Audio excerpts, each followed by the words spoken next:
गान में कि वर्धमान महान दिन बिचरे हमारे ध्यान में। समय सार का 157 157 कलश चलना है, जिसमें अगुप्ती भय की बात है। पढ़ें। यस्सन्नासिमुपैति तन्नियतं व्यक्तेति वस्तुस्थितिर्ज्ञानं सत्स्वयमेव तत्किल्ततस्त्रातं किमस्यापरै अस्यात्राणिमतो न किञ्चन भवेत् तद्धि कुतो ज्ञानिनो निस्सङ्का सततं स्वयं ससहजम् ज्ञानं सदा विन्दति निज आत्मा सत्य और सत्य का नाश हो सकता नहीं है। सदा रक्षित सत्य रक्षा भाव हो सकता नहीं। जब जानते यह ज्ञान जन तब होए क्यों भयभीत वे तो सतत निसंग हो निज ज्ञान का अनुभव करे। देखो, ये अगुप्ती भय है। अगुप्ती भय का अर्थ ये होता है कि हम हर चीज को गुप्त रखना चाहते हैं। रुपया, पैसा, धन, संपत्ति किसी को पता न चले। पहले पुराने ज़माने में ज़मीन में गाड़ कर गुप्त रखते थे, और आज स्विट्जरलैंड के बैंक में गुप्त रखने लग गए हैं बिना नाम के। लेकिन हर आदमी चाहता है कि मेरी जो संपत्ति है वो गुप्त रहे, किसी को पता न चले, क्योंकि पता चलने पर उसे खतरा बहुत है। माने ज्ञान से खतरा है। ऐसा हुआ ना। और अकेली संपत्ति का नहीं, अपने जीवन को भी गुप्त रखना चाहता है, क्योंकि उसे भी खुले मैदान में रहे, जंगल में एक समझ लीजिए बिल्ली ऐसी लेटी रहती पड़ी रहती है तो कुत्ते उसे छोड़ेंगे? वो भी यदि सोना है तो थोड़ा गुप्त स्थान सोचती है, ऐसे ऊंचाई पे स्थान सोचती है कि जहाँ कुत्ते ना पहुँच सकें, है ना। हर आदमी गुप्तता में अपनी रक्षा समझता है ना। अपन भी रात को सोते हैं तो अंदर से कबाड़ ढक से बंद हैं कि नहीं है। यद्यपि जो मारने वाले आएंगे उनके लिए कबाड़ में की कोई कीमत नहीं है। एक लात मारेंगे तो सब यहाँ वहाँ गिर जाएंगे, सब ऐसे हैं, है ना। दीवारें वज्र जैसी बनाते हैं, क्या फायदा है? वो काय को दीवार तोड़ेगा? ये जो तुम्हारे इतने इतने पतले पतले से कबाड़ हैं और लकड़ी के, तो उन्हीं को तोड़ डालेगा ना। एक थोड़ा सा हथौड़ा मारेगा तो ताला टूट जाएगा, उसमें क्या उसे ज़रूरत है? ये बात का ज्ञान मुझे तब हुआ बबलू, जब मैंने अमेरिका वालों से कहा कि तुमने सारे कांच लगा देते हो और ऐसे ही सब छोड़ देते हो, और ये सब तुम्हारे लकड़ी के मकान एक रात की ठोकर मारें तो ये सब निकल सकते हैं। तब उनने कहा कि हम ये दीवारें वज्र जैसी बना लें हिंदुस्तान में, लेकिन ये कबाड़ तो ऐसे ही रहेंगे, तो वो वहाँ तोड़ के आ जाएगा, ये दीवारें क्या काम की आएंगी? और जब एक किवाड़े ही ऐसे हैं तो पूरे मकान ऐसा रख दो, क्या फर्क पड़ता है? माने एक अगुप्ती भय माने मैं गुप्त नहीं हूँ तो सुरक्षित नहीं हूँ। वैसे अनुरक्षा भय पहले निकल गया, आएगा शायद, निकल गया क्या आएगा, अलग है वो, और अगुप्ती भय अलग है।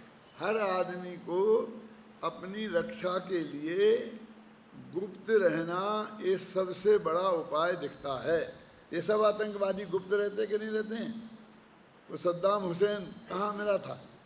वो कितना कितना गुप्त था, और इतने बड़े अपने को बहुत बड़ा मानते थे। उन्होंने पहले से ऐसे राजमहल बनाए थे कि ऊपर से बम्बार्डिंग हो तो भी अंदर में कुछ ना हो सके। क्यों?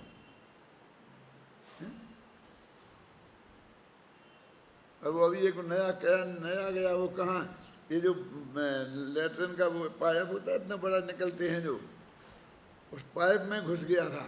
क्या नाम था उसका, है गद्दाफी, कर्नल गद्दाफी। तो उसमें मिला, माने सुरक्षित होने का उपाय गुप्त रहना माना जाता है। अब आचार्य कहते हैं कि भगवान आत्मा का स्वभाव तो गुप्त रहना है ही नहीं।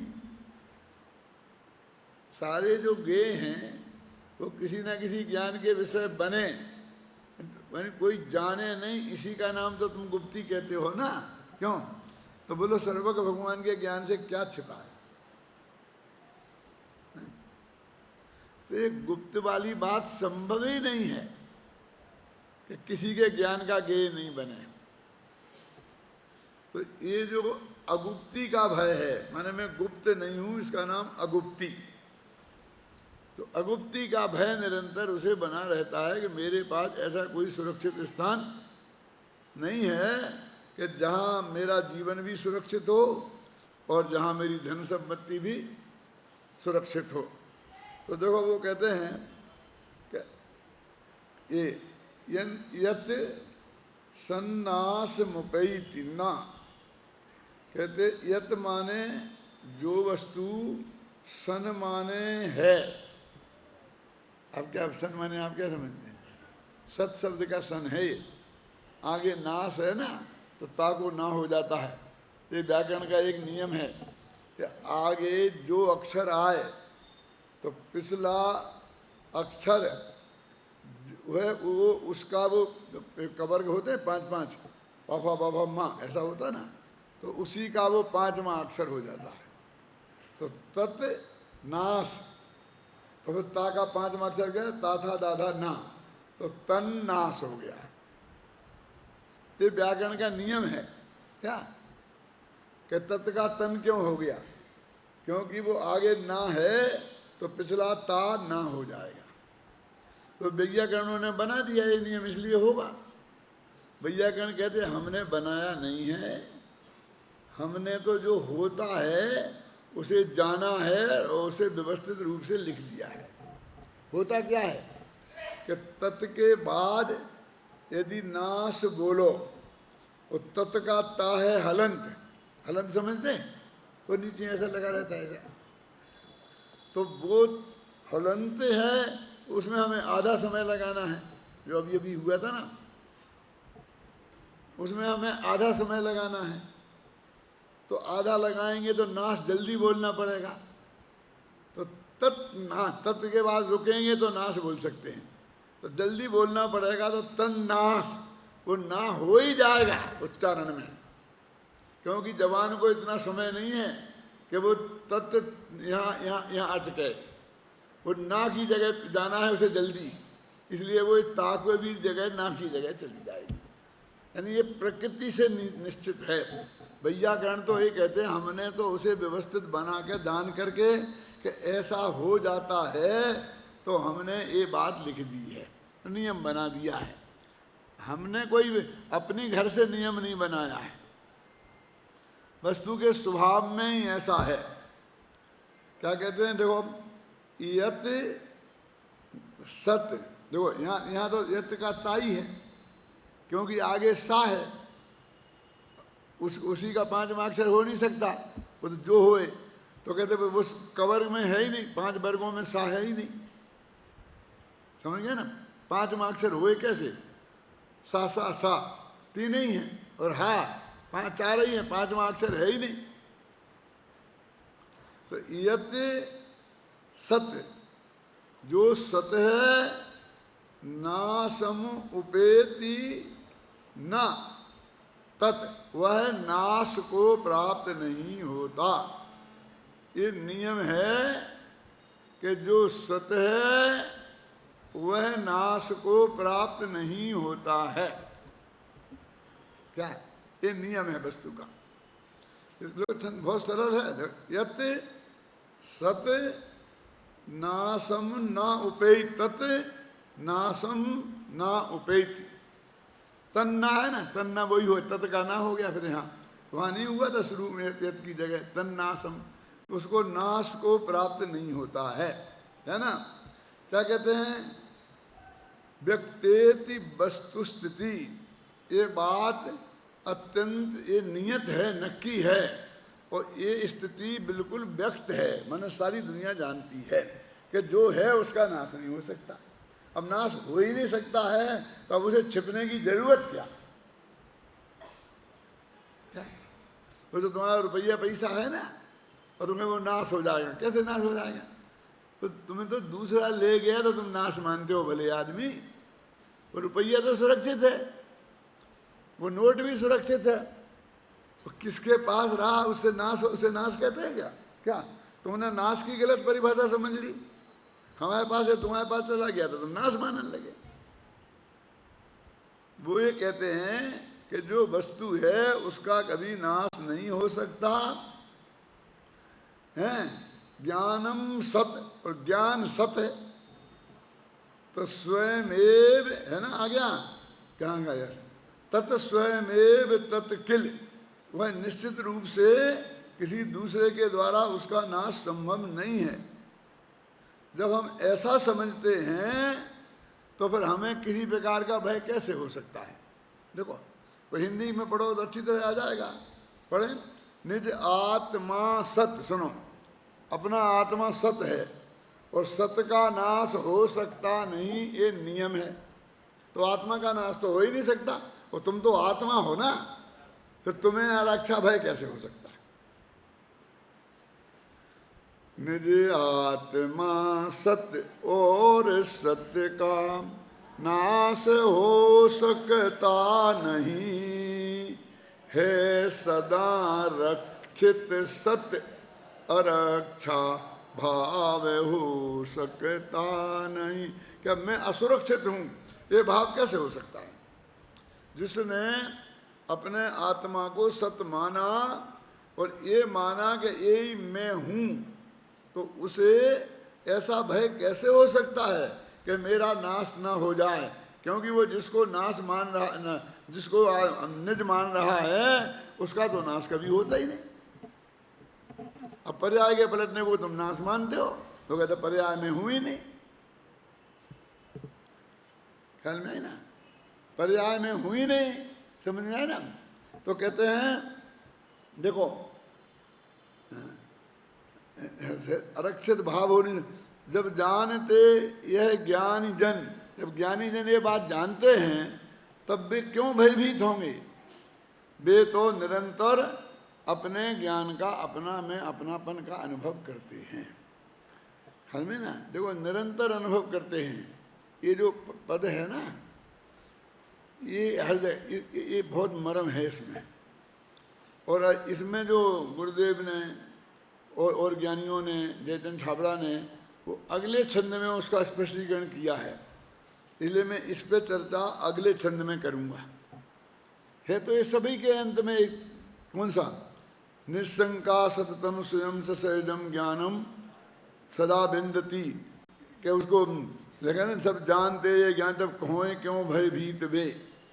लेकिन ये बात वो कहते हैं इसकी चर्चा कि सततम लिखा ना, वे तो सतत निशंक हो निज ज्ञान का अनुभव करें, सततम है। ये सततम में झगड़ा है। क्या शांति जी समझ में आ गया कि नहीं आ गया? सारी मोक्ष समाज में है। कहते आत्मा का अनुभव के काल में ही होता है। आत्मा का अनुभव तो सतत आत्मा का अनुभव कैसे हो सकता है? 24 घंटे अंतर्मुख में तो केवल ज्ञान हो जाता है। ये झगड़ा समझ में आए ना? ये क्या कह रहे हैं कि ज्ञानी जन आत्मा का सतत अनुभव करते हैं, तो ज्ञानी जन सतत अनुभव कैसे कर सकते हैं? तो इसमें बराबर प्रश्नोत्तर अगले छंद में किया गया है, तो वहीं मैं करूँगा। यहाँ भी कर सकते हैं, कोई फर्क नहीं है, लेकिन मैं कोटेशन लाया हूँ ना, निशान लगा के, तो मैं आपको बताना है तो वहीं बताया ना, क्या फ़र्क पड़ता है। देखो, ये तो कलश हो गया कि इसमें तो और ज़्यादा कुछ माल है नहीं, माल तो बहुत है कि जो हमें अगुप्ती का भय है। अब तुमने जिन जिन चीज़ों को अपनी मान रखा है उनका तो स्वभाव नाश होना है, वो तो प्रति समय नष्ट होते ही हैं। तो तुम चाहे जितनी छिपाओ, ये ख्याल में है ना, जैसे अपन ने सोना ज़मीन में गाड़ दिया तो वो कभी नष्ट नहीं होता। अब अपनी जो कार है उसको बिल्कुल सुरक्षित ताले में 3 तालों में बंद करके साल भर के लिए रख दो, क्यों? तो फिर निकालो, फिर काम आएगी, अपने आप ही नाश हो जाएगा उसका, वो सब साफ हो जाएगी। क्यों? क्योंकि वो तो चलती का नाम गाड़ी है, तो चलती रहेगी तो चलेगी। क्यों? साल 2 साल रखी रही कोई मशीनरी तो सब बेकार हो जाती कि नहीं हो जाती है? लोग कहते हैं भाई तो आपने कब से नहीं चलाई? देखो भाई, जैसे चलती रहना चाहिए, चलती रहना चाहिए। तो पर्याय तो चलती का नाम है। अब जो चीज नष्ट होने वाली है उसे कहीं कितनी भी छिपा के रखो, वो तो नष्ट होने ही वाली है, हैं? और एक दूसरे के पास जाने की जहाँ तक बात है, वो पुण्य पाप के उदय के अनुसार संयोग होना है। अब तुम्हारे पुण्य पाप का उदय का जैसा होगा वैसा संयोग तुम्हारे साथ रहेंगे, और जब तुम्हारे पुण्य पाप का उदय निकल जाएगा तो संयोग बिखर जाएंगे। ये सब सेठिया एक भ्रम निकाल दें कि उनके पास जो पैसा है वो सब पुण्य कर्म के उदय से है, जब पुण्य कर्म खत्म होगा तब जाएगा। ये सारा परिग्रह ये स्वयं पाप है,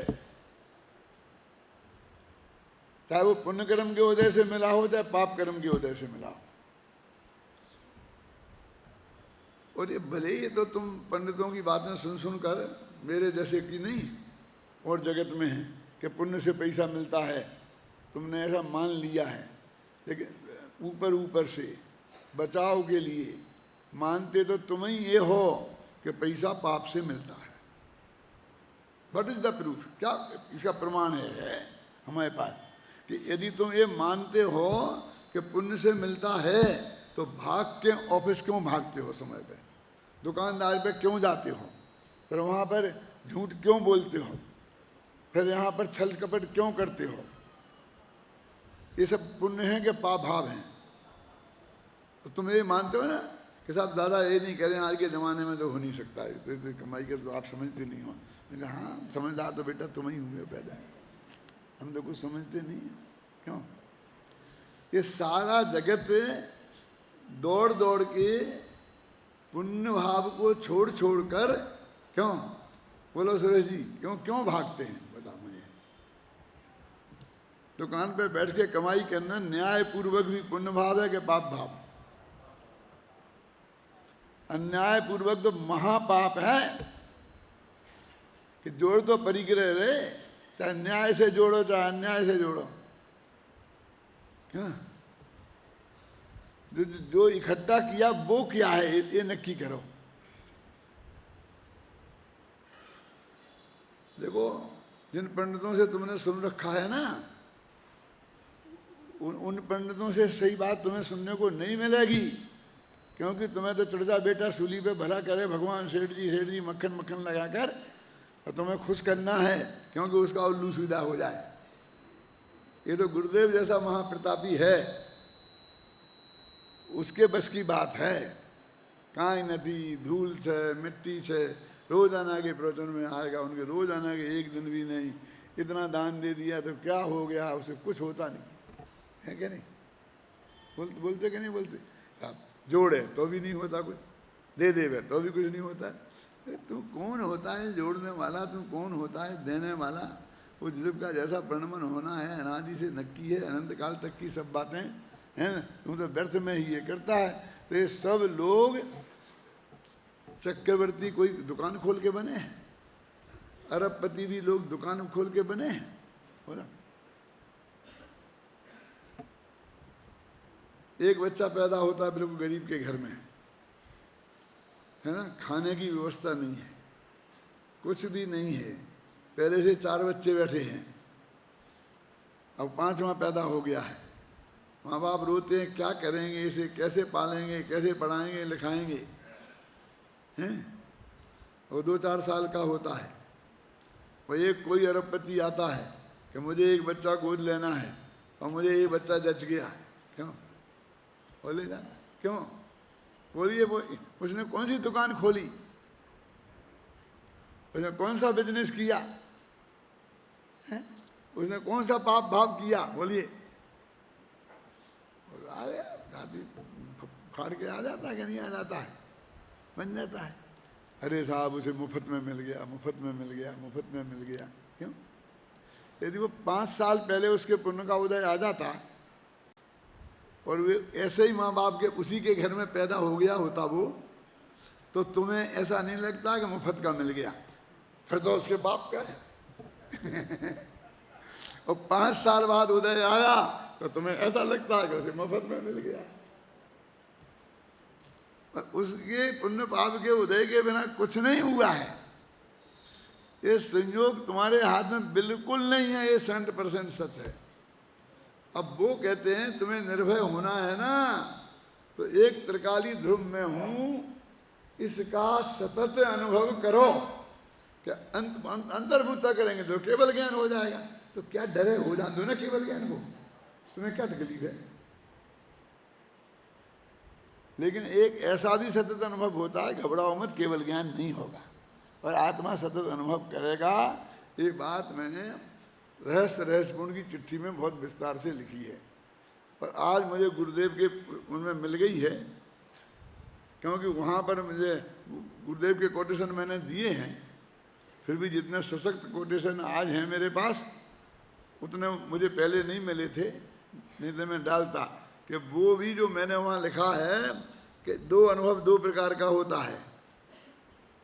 एक अनुभव वो जो अंतर मुहूर्त तक हुए तो केवल ज्ञान हो जाता है, और एक अनुभव वो जो चौथे गुणस्थान से लेकर निरंतर प्रति समय बना रहता है। उसको ये निशंका सततम स्वयं सा सहजम ज्ञानम सदा बिंदती, ये तो 6 बार दाफे आया ना ये पद, तो वो सतत रहता है, उसकी बात है। ये आगे अपन बात करेंगे। ये तो हो गया ना अपना कि जब जानते यह ज्ञानी जन तब होए क्यों भय भीत बे तो सतत निशंक हो निज ज्ञान का अनुभव करें, इसलिए उनको अगुप्ती का भय नहीं होता है। क्या है, मेरा नाश ही नहीं हो सकता, तो फिर वो कहीं भी पड़ा रहे, आपको भरोसा हो जाए। ऐसा कहते हैं ना कि भाई प्रशासन तो उसे कहते हैं, अंग्रेजों का राज्य था, कितना बढ़िया था, हाथ पे रखकर सोना लेके बाजार में आधी रात को निकल जाओ तो कोई माई का लाल तुम्हारी तरफ देख नहीं सकता था। क्यों? ये बहुत बढ़िया राज्य था ना, ऐसे बहुत बढ़िया, ऐसी प्रशंसा करते मिलते कि नहीं मिलते हैं। माने उनका इतना आतंकवाद था कि यदि किसी ने उस सोने को हाथ लगा दिया तो समझ लो कि उसकी गोली मार दी जाएगी, हाथ काट दिया जाएगा। तो उस आतंक से वो थी, वो बढ़िया था। क्यों? क्योंकि अब देखो, घबराना ना, अब जो बात कह रहा हूँ कि साहब नहीं करेगा तो कोई चोरी। अरे भाई, जब महावीर ले लेगा चोरी महावीर, तब नहीं करेगा चोरी।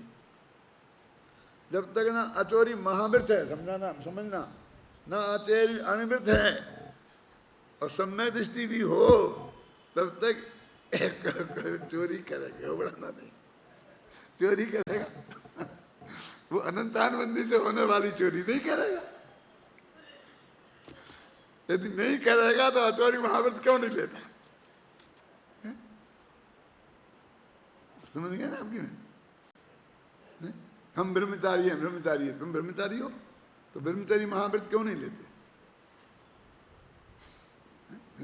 अणुव्रत अणुव्रत क्यों लो? तुम तो ब्रह्मचारी हो ना, तुम तो स्वपत्नी का भी मोह नहीं है,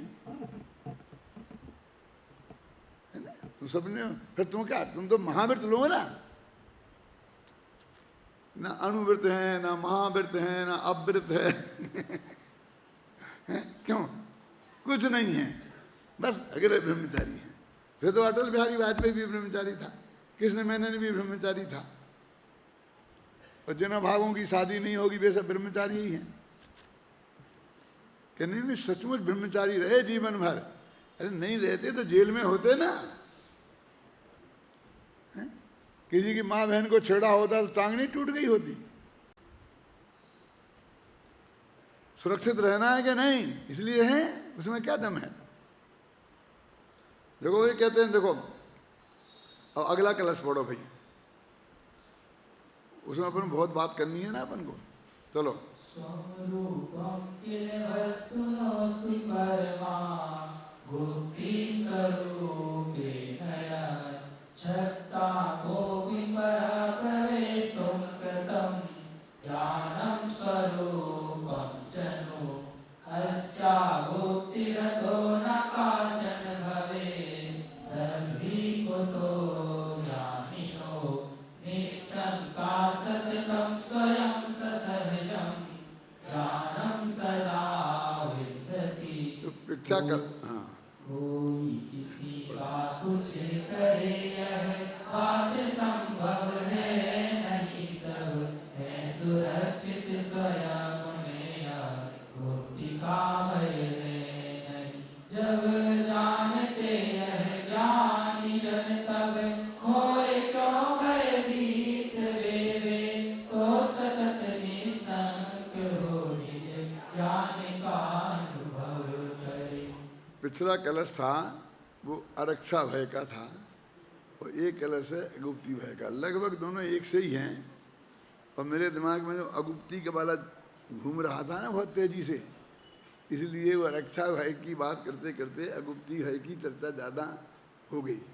उतना धैर्य नहीं हुआ कि वहाँ तक पहुँच जाएं अपन शांति से। पिछला था या आरक्षा भय कि मुझे कोई रख कि तुम तो सुरक्षित हो पूरे, क्योंकि नाश तो पर्याय का होता है, नाश तो पर्याय का होता है और तुम तो पर्याय हो ही नहीं ना। देखो फिर कोई भय ही नहीं। अभी मरण भय आएगा तब भी यही कहेंगे कि प्राण के उच्छेद को मरण कहते हैं और प्राण में हुए ही नहीं। क्या प्राण मेरे हैं ही नहीं? ये 10 प्राण तो ये पुद्गल के बने हुए हैं ना, ये शरीर में नहीं हूं तो कितना पहले अपन करे आए हैं ये भेद विज्ञान। देखो अपन क्या समझते हैं, देखो हम में शिखर गए, वही आरक्षा भय की थोड़ी बात करता हूँ, वो रह गई ना, इसलिए सम्मेद शिखर गए और वहाँ शरीर की आवाज आई। हम सीता नाला है, कौन 2 नाले हैं ना, हम किसी नाले के आसपास थे और वहाँ पर वो बने रहते हैं थोड़े छोटे मकान जिनमें किवाड़ नहीं होते हैं, वहाँ थे हैं। अब वहाँ पर शेर की आवाज़ आई तो सब उनके वो जो भी था ना, वो कौन ले जाने वाला, और वे सब छिपा करके उसमें आ गए। अब उसमें सम्य दृष्टि भी है, मिथ्या दृष्टि भी है, सब हैं, और वहाँ बैठ गए। अब शेर वहाँ से गरज रहा है तो सबको रक्षा का भय हो गया ना कि खा ना जाए, खा ना जाए। अब बोलिए कि क्या करेंगे? अब मैं आपसे पूछता हूँ कि क्या करेंगे, ये आप बता सकते हो? क्योंकि आप भी बनिया हो, वे भी सब बनिए ही हैं, और तो कोई जाएगा नहीं, जैनी है मतलब। अब आज जो जैनी जो सब बनिए ही है ना, जो अपने को छत्री कहते हैं ना कि हम तो राजपूत थे, कुछ खंडेलवाल भी कहते हैं क्यों हम राजपूत थे, कोसवाल भी कहते हैं हम राजपूत थे, क्यों बहुत लोग कहते हैं, लेकिन राजपूत के लक्षण तो एक दिखते नहीं किसी में, सब बनिए दिखते हैं, क्यों? खैर जो भी होगा तो सब एक से ही लोग हैं। क्या करेंगे बताओ मुझे? सम्य दृष्टि होगा वो और मिथ्या दृष्टि होंगे बे, और अणुवृत्ति होंगे बे। अब महावृत्तियों को मैं इसको टच नहीं करना चाहता हूँ कि उनसे डर ज़्यादा लगता है। ये सब क्या करते उस वक्त मुझे बताओ, क्या करेंगे? मैं कहा नवोकार मंत्र का जाप करेंगे, भक्तामृत का पाठ करेंगे, और क्या करेंगे? तो गलती है क्या? नहीं, बिल्कुल सही है, यही करना चाहिए। मैं भी होऊंगा तो मैं भी नवोकार मंत्र का ही पाठ करूंगा, घबराना नहीं। गलती ये नहीं है, लेकिन उनके भाव में अंतर क्या है? एक तो वे कर रहे जोर जोर से बोल रहे हैं और उनके मन में ये है कि ये देवता आएंगे, क्या तो भगवान ही आ जाएंगे पारसनाथ उतर के, क्योंकि उन्हें अपनी इज्जत तो बचानी है ना। ये पारसनाथ हिल है और वहाँ ऐसा हो जाए कोई आदमी को शेर खा जाए तो पारसनाथ कैसे रहेंगे? और पारसनाथ नहीं आएंगे तो भी देवता आ जाएंगे, भूत प्रेत, बड़े देवता तो आते नहीं हैं, और वे मुझे बचा लेंगे, भेज देंगे। उसको भेज दिए थे, उसको भेज दिए थे, उसको भेज दिए थे। और जब वो फिर एकदम सामने नहीं आ रहा, अब भागने की हिम्मत नहीं है, रोम रोम कांपने लग गया है, तो जोर जोर न हो रही अंदर, न हो रही अंदर, न हो रही अंदर जोर जोर से बोलने लगे। क्यों? और उसने छापा मारा ऐसा, तो कहेगा मैं तो इस नमोकार मंत्र के भरोसे बैठा रहा। यदि इसके भरोसे नहीं रहता और भाग जाता, भाग के पेड़ पे चढ़ जाता, कुछ ना कुछ उपाय करता तो शायद बच जाता है? मैं भगवान के भरोसे बैठा रहा, ये बहुत बड़ी गलती है। मेरी ये पूजन की पंक्ति निश्चित रूप से उसके भाग में आता है कि पहली गलती कौन सी करी? करुणा निधि तुमको समझनाथ, भगवान भरोसे पड़ा रहा। ये कोई मैं ऐसी कल्पना की बात नहीं कहता हूँ, मेरा सहपाठी, एक क्लास में हम पढ़ने वाले, ऐसा एक मारा गया वहाँ सब में शिखर में। उसका नाम जगदीश था, बसंत भाई, और हमसे 6-7 साल बड़ा था। हम न्याय तीर्थ शास्त्री में साथ साथ पढ़ते थे। और वो हमसे ये कहता था कि हुकुमचंद की तुम्हारी जो बुद्धि बहुत ज़्यादा गड़बड़ करते हो ना तुम, ये सब अधिक घी खाने का परिणाम है। उसे घी कम मिलता होगा। सब गरीब ही लोग थे, हम भी सब ऐसे ही थे। और पढ़ करके न्याय तीर्थ हो गया, हम भी न्याय तीर्थ हो गए। शायद अपन से ज़्यादा 1 साल पहले हो गया था ना, 1 साल पहले था शायद। और वो जाकर के सम्मेद शिखर में ईसरी में जो जैन स्कूल है उसमें धर्माध्यापक हो गया, क्योंकि वो उसमें पद्मावतीपुर वालों का राज्य है। वे ही हैं, प्रिंसिपल भी सेतीलाल पद्मावतीपुर वाले थे। जातिवाद का बहुत जोरदार मामला था वहाँ। वो भाग्य से वो पद्मावतीपुर वाल था, इसलिए वो वहाँ पर उसे फटाफट नौकरी मिल गई और वो वहाँ काम करने लगा। उसकी शादी भी हो गई। अब हम 1-2 साल बाद वहाँ गए सम्मेद शिखर, कलकत्ता से लौट के। तो हमने कहा भाई अपना सहपाठी यहाँ है, उसके पास चलें। हमें तो कुछ मालूम नहीं था। तो हम वहाँ कहा कि भाई हमारा जगदीश है, जगदीश हमारा सहपाठी है, वो कहाँ है यहाँ? तो कह रही है आपको मालूम नहीं है? हमें तो मालूम नहीं। उसका तो स्वर्गवास हो गया, उसकी पत्नी है, आप उससे मिलना चाहते हो? तो मैंने कहा तो हम पत्नी से भी मिलेंगे जाकर। हम गए तो वहाँ का तो वातावरण गमगीन हो गया था, रोने लग गई वो। आए लोगों ने बताया क्या हुआ, कई वो सम्मेद शिखर के पर्वत पे विद्या सिद्ध करने गए थे। क्या भजन भाई, सच्ची घटना है। एक ऐसा ने 54 की होगी, 54 को हमें मालूम पड़ी, 54, 55, 56 में, ये 53, 54 में घटी। तो वो वहाँ गया और एक गुफा में बैठ गया कि मैं कोई इस विद्या सिद्ध करूँगा। अब वो जो भी जहाँ भी शास्त्र में पढ़ी होगी ना, वो उसके हिसाब से वो विद्या सिद्ध करने लगा। अब वो जानता था ये मैं मंत्र बोलूँगा, ये मंत्र बोलूँगा तो शेर मेरे सब यहाँ भाग जाएंगे, ये सब उसकी उसी टाइप की श्रद्धा थी सब, है ना। तो वो शेर आ गया सचमुच। अब वो अपना बोलता है जोर जोर से, मौका मन जो भी करता रहा होगा, आखिर शेर उसे खा गया। और उसके 2-4 दिन बाद उसकी हड्डियाँ, मांस के टुकड़े पड़े वहाँ मिले। वो हमारा सहपाठी, हमारे साथ पढ़ता, जगदीश नाम था।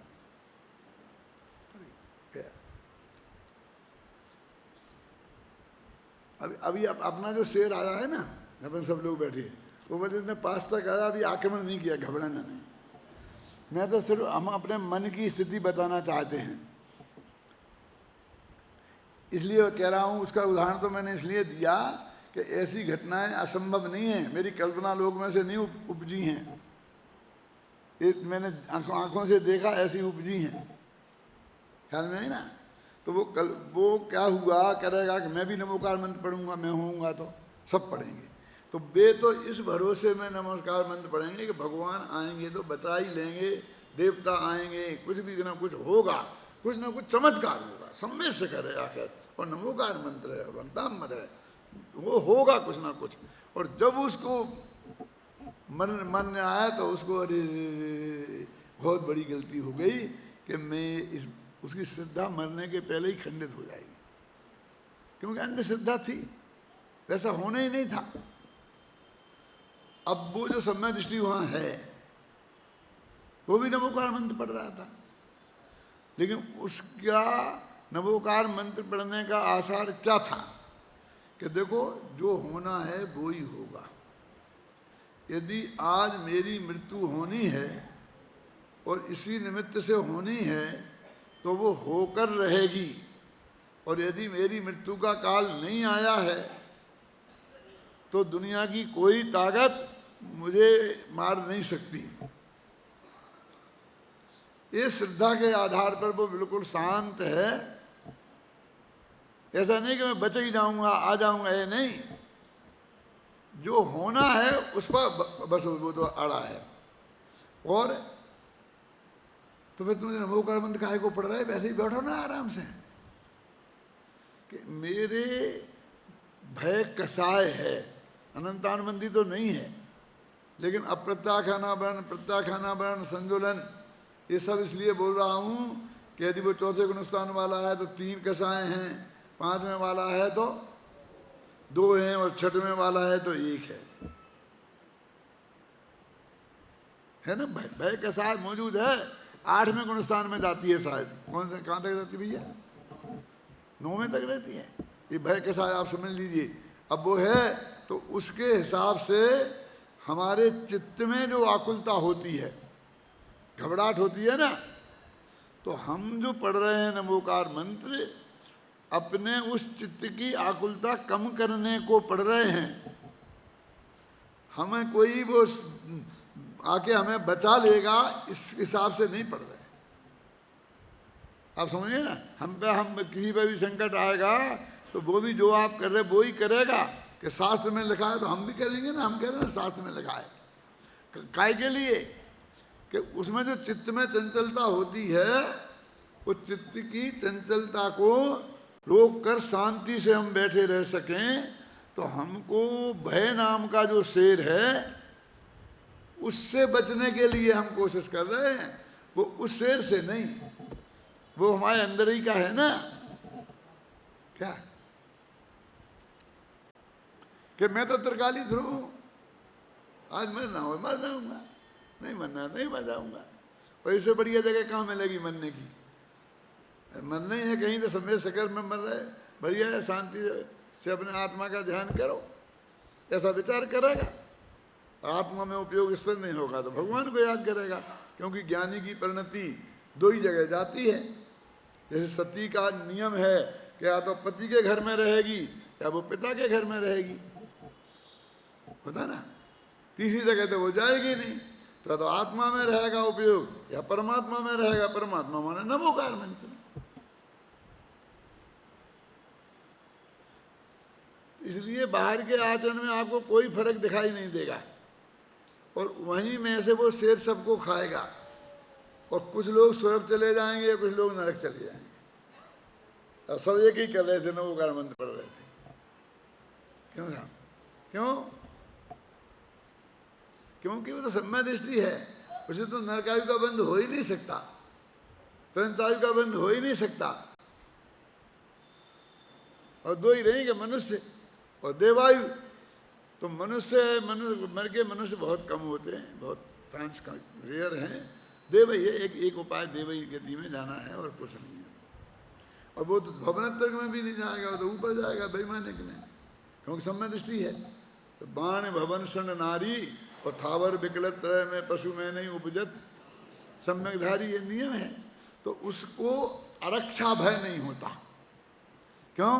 कि वो तो निरंतर ज्ञान के अनुभव में रहता है। वो आत्मानुभूति वाला अनुभव नहीं है ये जो निरंतर वाला अनुभव है, जिसके कोटेशन में लाया हूँ अभी अपने अगुप्ती में भी। अगुप्ती का अर्थ तो मैंने आपको बता दिया था, गुप्ती अगुप्ती सब पूरा विस्तार से बता दिया था ना, वो यहाँ ट्रांसफर कर लेना। देखो अभी आप निकालो समय साल 353 पेज। उक्त कलश में इस बात को वजन देकर कहा गया है कि जो वस्तु सत्ता स्वरूप है, अस्तित्वमयी है, उसका नाश होना संभव नहीं है, क्योंकि वस्तु का स्वरूप ही ऐसा है कि सत्य का कभी नाश नहीं होता। अब देखो एक ये है तो सत्तावन वाला ही है ना, ये है ना। आत्मा भी एक वस्तु है, अतः उसका भी नाश संभव नहीं है। ऐसी स्थिति में उसकी सुरक्षा की चिंता करना, उसका नाश ना हो जाए ऐसी आशंका से भयाकांत रखना, सशंकित रहना कहीं कहीं की समझदारी नहीं है। यदि कहाँ की समझदारी है, इस बात को ज्ञानी जन भली बात जानते हैं, इस कारण उन्हें आरक्षा भय नहीं होता। यह तत्वज्ञान तत्वचिंतन ज्ञानी जीवों के आरक्षा भय से मुक्त रखता है। अब ये अगुप्ती भय है ना। देखो प्रत्येक संसारी, निकालो अगला पेज, संसारी प्राणी स्वयं सुरक्षित स्थान पर रहना चाहता है और अपनी संपत्ति को भी सुरक्षित रखने के लिए गुप्त रखना चाहता है। ये मैं समझा चुका हूँ। इस कारण निरंतर ऐसे गुप्त स्थान की खोज में रहता है जहाँ उसे या उसकी संपत्ति को कोई खतरा ना हो। ऐसा स्थान प्राप्त होना तो संभव ही नहीं है कि जहाँ कोई जाने ही नहीं, है ना।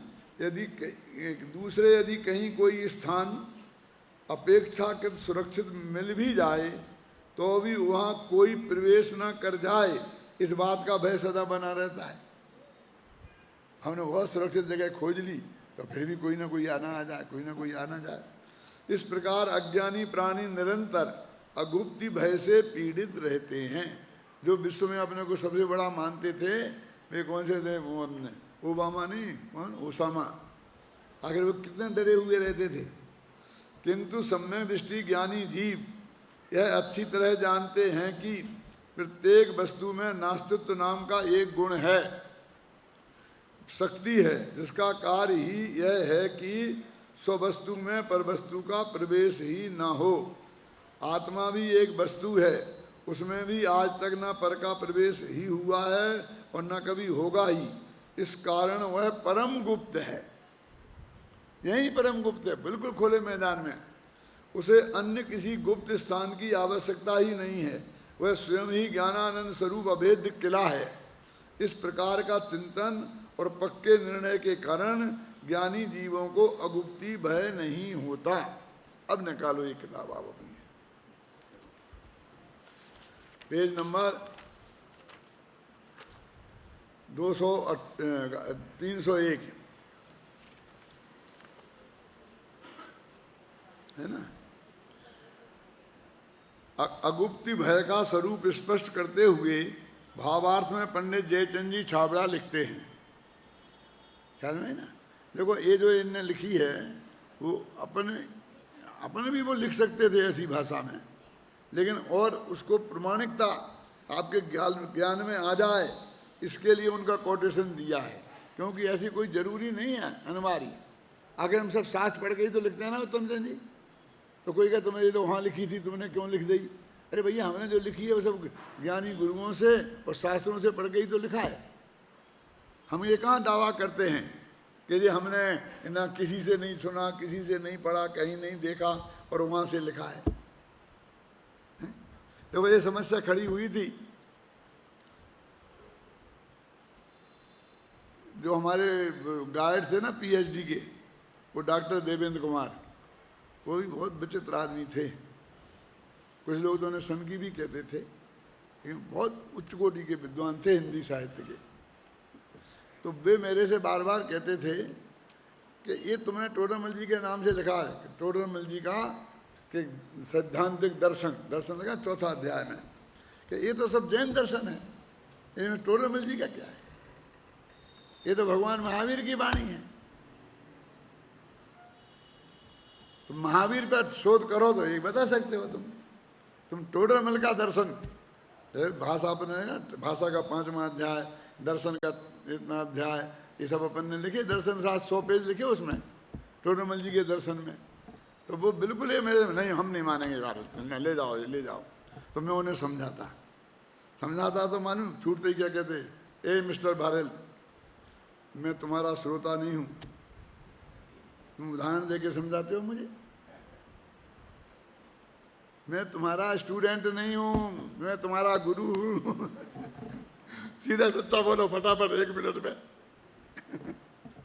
क्या करें? मैं क्या आप सुनते ही नहीं तो मैं क्या बताऊं? फिर हम लोगों ने खूब मंथन कर करके, उनका भी योगदान उसमें था, और हमने ये नक्की किया और लिखा उसमें कि टोडरमल जी की विशेषता ये सम्मत दर्शन ज्ञान चारित्र मोक्ष मार्ग है, ये नहीं है कि उनने ये बताया। उनको सही संदर्भ में प्रस्तुत करना और उनके संदर्भ में जो जगत में भ्रम है उनको दूर करना, और जो अपेक्षाओं को नहीं समझकर लोग गलत लग समझते हैं वो है। तो उन्होंने लिखा आधुनिक युग में ये भगवान महावीर के दर्शन को आज की भाषा में सतर्क प्रस्तुत करना ये पंडित टोडरमल का प्रत्यय है। ये लिखा है उसमें, पढ़ना। आप उतनी गहराई से कोई पढ़ता ही नहीं है, उसमें उतनी गहराई से नहीं। ये क्या लिखा? ये टोडरमल का नहीं है। वो कहते कहाँ टोडरमल का है, ये तो कुंद कुंद का है, ये तो सबका मिलेंगे। चाहे जिसका लिख लो उसमें लिख दो, समझ ज्ञान चार्ट निश्चय व्यवहार सब लिख दो, कैसे मान सकते हैं? फिर उन्होंने अपने निष्कर्ष में लिखा कि जो काम महाकवि तुलसीदास ने ज्ञान और भक्ति के क्षेत्र में किया, वहाँ चलती हैं दो मार्ग, ज्ञान का मार्ग और भक्ति का मार्ग, वो काम टोडरमल ने निश्चय व्यवहार के क्षेत्र में किया। यहाँ आप जानते हैं वहाँ चलता है, कोई कहता है भक्ति करके मोक्ष चले जाएंगे, और कोई कहता है भक्ति से कुछ नहीं होने वाला है। उनके यहाँ भी कहते हैं तो आत्मा का ज्ञान करो, अपने ज्ञान से ही मोक्ष मार्ग होगा। तो एक है ज्ञान मार्ग और एक है भक्ति मार्ग उनके यहाँ। ये तुलसीदास क्या थे मालूम आपको? ज्ञान मार्गी के भक्ति मार्गी? भक्ति मार्गी थे कौन? सूरदास। ज्ञान मार्गी कौन थे? कबीरदास। सूरदास, तुलसीदास नहीं। जायसी, ये भक्ति जो समझे ना अलग अलग। तो इनने क्या किया? ये दोनों को मिलाना, वही जो टोडरमल जी ने किया ना, निश्चय व्यवहार की संधि बैठालना, अपेक्षा बताना, स्पष्ट करना। पहले को खुद लिखा तुलसीदास जी ने, क्या लिखा? ज्ञान को पंथ कृपाण की धारा। ज्ञान का पंथ तो तलवार की धार के समान चलने वाला है, हर एक आदमी के बस की बात नहीं। उन्हें बताया इसलिए ज्ञान का पंथ है तो सच्चा, पहुंच तो जाएंगे, लेकिन उस पर चलना बहुत कठिन है। और एक जगह तर्क दिया उनने, बहुत मार्मिक तर्क है, सुनने लायक है, कि ये जो ज्ञानी जन आत्मा का ध्यान करते हैं ना बैठ के शांति से, एकदम ज्ञान ज्ञान ज्ञान ज्ञान ज्ञान, भक्ति नहीं, तो ये लोगों के सांसारिक विषयों के चक्कर में फंस जाते हैं, ये नारियों के चक्कर में फंस जाते हैं, क्योंकि ये सदाचारी नहीं होते ना। वो क्या कहते हैं, ये तो जड़ की क्रिया है, वो उनके यहाँ स्वच्छंदता आ जाती है। तो ऐसा उनने क्या कहा, ये बात लिखी, और भक्ति मार्गी नहीं फंसता। कि क्यों?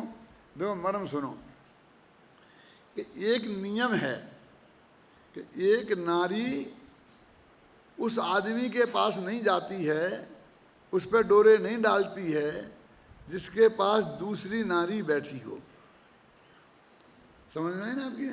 और जो अकेला होता है उस पुरुष पे डोरे डालती है। तुलसीदास लिखते हैं, घबराओ नहीं, मैं उनकी पंक्ति बोल के बताऊंगा क्या। तो वो कहते हैं भक्ति मार्गियों के पास तो भक्ति नाम की नारी बैठी है, और ज्ञानी के पास अकेला है। तो उसमें लिखा है, मैं पंक्ति बोलूं अब, मोहे न नारी नारी के रूपा, पन्नेगारी है चरित अनूपा। क्या अर्थ है, समझे ना? कि नारी नारी के रूप पर मोहित नहीं होती, कितनी भी सुंदर हो एक स्त्री, दूसरी स्त्री उस पर मोहित नहीं होगी, और पुरुष मोहित हो जाएगा। तो ज्ञान तो है पुरुष और भक्ति है नारी। ये भक्त तो है नारी, वो कहता है भगवान तो मेरा पति है, ऐसे बोलते हैं ना सब। तो वो कहते हैं कि भक्त पर कोई नारी डोरे नहीं डालती, इसलिए वो सुरक्षित बचा रहता है। और एक ज्ञानी अकेला है, बस इसलिए उस पर नारियां डोरा डालती हैं, ये फंस जाती हैं। क्या? मोहे न नारी नारी के रूपा, पन्नगारी है चरित अनूपा। ये पन्नगारी है चरित अनूपा क्या है? ये क्या है? पढ़ी नहीं तुमने? क्या नहीं? मैंने रामायण भी उतनी गहराई से पढ़ी है, गीता भी उतनी गहराई से पढ़ी है। ऐसा है कि ये संवाद राम का और शंकर भगवान का हो रहा है, विष्णु भगवान का और शंकर भगवान का। तो वो कह रहे, हे पन्नगारी माने सांपों के दुश्मन। पन्नग माने सांप, और वे अपने गले में डाले रहते थे ना, तो उनका नाम पड़ गया पन्नगारी। उन्होंने हे सांपों के दुश्मन, हे पन्नगारी, ये अद्भुत चरित्र है, इसलिए भगत पार हो जाते हैं और ज्ञानी को देवांगनाएं भ्रष्ट कर देती हैं और फिर वो संसार में उलझ जाते हैं। माने उनका बल भक्ति की तरफ था, लेकिन अंत में उनने निष्कर्ष निकाला। एक छंद बोल रहा हूँ, दोहा है बहुत अच्छा। ज्ञान मात्र से भक्ति युक्त, ऐसा लिखा, भक्ति से सहित जो आत्मा का ज्ञान है, ब्रह्म का ज्ञान है, वो सच्चा मार्ग है। ऐसा कहेंगे श्रुत दोहा। अब आ रहा याद, आ रहा, घबराना नहीं। श्रुत सम्मत हरि भक्ति युत, श्रुत सम्मत, देखो बिल्कुल अपने जैन धर्म को मान्य है, शास्त्रानुकूल, श्रुत सम्मत, श्रुत के से सम्मत उत्तम जन जी, और श्रुत सम्मत हरि भक्ति, हरि की भक्ति युक्त, और सम्यक ज्ञान प्रकाश, ऐसा पद है। और फिर ज्ञान का होना, माने श्रुत सम्मत हरि की भक्ति भी हो और उसके साथ में ज्ञान भी हो ब्रह्म का, तो ऐसा जीव ही संसार से पार होता है। तो इस तरह उनको समन्वयवादी कहते हैं। तो हमारे डॉक्टर साहब ने लिखवाया, ये लिखो कि जो ज्ञान मार्ग और भक्ति मार्ग में तुलसीदास ने समन्वय का काम किया, वो निश्चय और व्यवहार के क्षेत्र में पंडित टोडरमल ने समन्वय का काम किया। अब ये सब बातें उसमें लिखी हैं, अब नहीं पढ़ते हो, पढ़ा ही नहीं होगा जिंदगी में, पढ़ा होगा तो कौन जानता है क्या पढ़ा क्या है इसमें। अपना तो क्या चल रहा है कि ये देखो अपने इसी कहाँ पढ़ पाया अभी, ये तो अपनों का पढ़ ही रहे थे, ये तो कल पे जाएगा भैया, कल तक ठहरना पड़ेगा। मैं तो बोल दिया मैं 8 सितंबर तक डेली ये बात कंटिन्यूशन में रखने वाला हूँ। जिसको रुकना हो रुक जाओ, उसके रहने की निःशुल्क व्यवस्था रहेगी और भोजन की सशुल्क व्यवस्था रहेगी। जो रहना चाहें आराम से यहाँ पर रह सकते हैं। कि गुप्ती अर्थात जिसमें कोई चोर इत्यादि का प्रवेश ना कर सके, ऐसा किला, भौंरा, तलघर इत्यादि उसमें प्राणी निर्भयता से निवास कर सकता है। ऐसा गुप्त प्रदेश ना हो और खुला स्थान हो तो उसमें रहने वाले प्राणी को अगुप्तता के कारण भय रहता है।